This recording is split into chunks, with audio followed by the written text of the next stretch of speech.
मकर संक्रांतीच्या दिवशी फक्त ह्या 5 चुका पुरेशा आहेत आणि पूर्ण वर्षभर आरोग्य, पैसा आणि नात्यांवर त्याचा विपरीत परिणाम होऊ शकतो. आज तुम्ही जेवण, दान, स्नान सगळं केलं असेल, पण ह्या चुकांपैकी एक जरी झाली असेल, तर पुण्यापेक्षा पाप जास्त वाढतं. मकर संक्रांतीला हे केलं तर सूर्यदेवाची कृपा मिळत नाही, उलट नाराजी मिळते. आज आपण पाहणार आहोत अशा 5 महत्त्वाच्या चुका आणि शेवटची चूक सगळ्यात जास्त घातक आहे, म्हणून शेवटपर्यंत नक्की ऐका. नमस्कार, मी पंडित अमोघ कुलकर्णी. आपल्या अमोघ चॅनलवर आपलं मनःपूर्वक स्वागत आहे. मकर संक्रांती हा फक्त तिळगुळ देण्याचा सण नाही. हा दिवस सूर्यदेव उत्तरायणात प्रवेश करतात आणि तो काळ अत्यंत शक्तिशाली मानला जातो. या दिवशी जर छोटीशीही चूक झाली तर तिचा परिणाम संपूर्ण वर्षभर जाणवतो. म्हणून आज आपण पाहणार आहोत मकर संक्रांतीच्या दिवशी काय अजिबात करू नये. आणि शेवटी मी तुम्हाला एक सोपा उपायही सांगणार आहे, जर चूक झाली असेल तर तिचा परिणाम कमी करण्यासाठी. पहिली चूक, सकाळीच राग, वाद आणि कटू शब्द. मकर संक्रांतीच्या दिवशी सूर्योदयाच्या वेळी घरात भांडण, वाद किंवा कडक शब्द वापरणं पूर्णपणे निषिद्ध मानलं आहे. कारण सूर्यदेव उत्तरायणात प्रवेश करताना आपल्या मनाची जी अवस्था असते तशाच प्रकारची ऊर्जा पुढचं वर्ष आपल्या आयुष्यात ओढून आणते. म्हणून या दिवशी शक्य तितकं शांत रहा.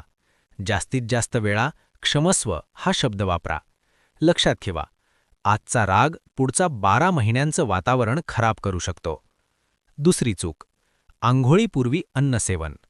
ही चूक अनेक लोक नकळत करतात, काही नाही होणार असं म्हणून.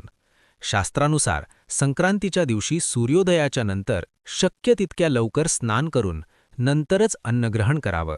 हा दिवस स्नान आणि दान यासाठी आहे. आधी शरीर आणि मन शुद्ध आणि नंतर अन्न व तिळगुळ. उलट केल्यास पुण्य कमी होतं आणि आळस व जडत्व वाढतं असं मानलं जातं. ही चूक तुमच्याकडून कधीतरी झाली आहे का? कमेंटमध्ये नक्की लिहा. तिसरी चूक, निषिद्ध आणि जड अन्नसेवन. परंपरेनुसार या दिवशी तांदळाचे जड पदार्थ आणि अति तळलेले पदार्थ टाळावेत. तिळगुळ, पिठीगुळ, बेले आणि हलकं सात्विक अन्न हेच प्राधान्याने घ्यावं.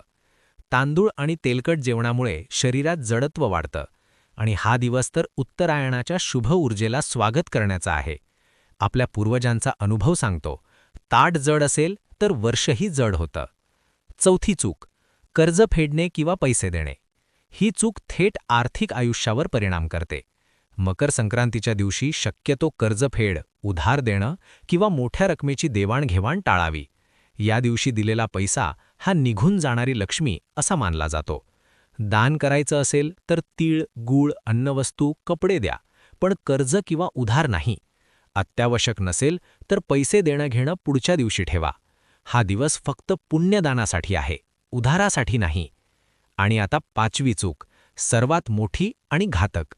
या दिवशी वृद्ध व्यक्ती, गरीब, मदतीची गरज असलेले लोक आणि घरातील स्त्रिया यांचा अपमान अजिबात करू नये. आपण सहज म्हणतो, तिळगुळ घ्या, गोडगोड बोला. पण जर शब्द गोड आणि वर्तन कडू असेल तर त्या शब्दांचं पुण्य राहत नाही. ज्योतिषशास्त्रानुसार सूर्य आणि शनीचा संबंध माणसाच्या कर्माशी जोडला आहे. आज केलेला अपमान पुढे जाऊन परत आपल्यालाच भोगावा लागतो. या दिवशी एक गोड शब्द आणि एक छोटंसं दान तुमच्या जन्मकुंडलीतील कडक योगही मऊ करू शकतं. जर पूर्वी कधी यापैकी एखादी चूक तुमच्याकडून झाली असेल तर घाबरायचं कारण नाही. आज एक छोटा उपाय करा. थोडे काळे तीळ, तिळगुळ आणि थोडा गूळ जवळच्या गरजू व्यक्तीला किंवा मंदिरात दान करा. मनातून क्षमा मागा आणि संपूर्ण वर्षासाठी चांगल्या संकल्पाचा जप करा. आता मला कमेंटमध्ये नक्की सांगा, या 5 चुकांपैकी तुम्हाला सर्वात आश्चर्यकारक कोणती वाटली? आणि मकर संक्रांतीविषयी आणखी काय जाणून घ्यायला आवडेल तेही लिहा. व्हिडिओ आवडला असेल तर लाईक करा, आपल्या कुटुंबियांपर्यंत शेअर करा आणि अशा ज्योतिष आणि धार्मिक माहितीसाठी अमोघ चॅनलला सबस्क्राईब करा. पुढच्या दिवशी पुन्हा भेटूया अमोघ चॅनलवर.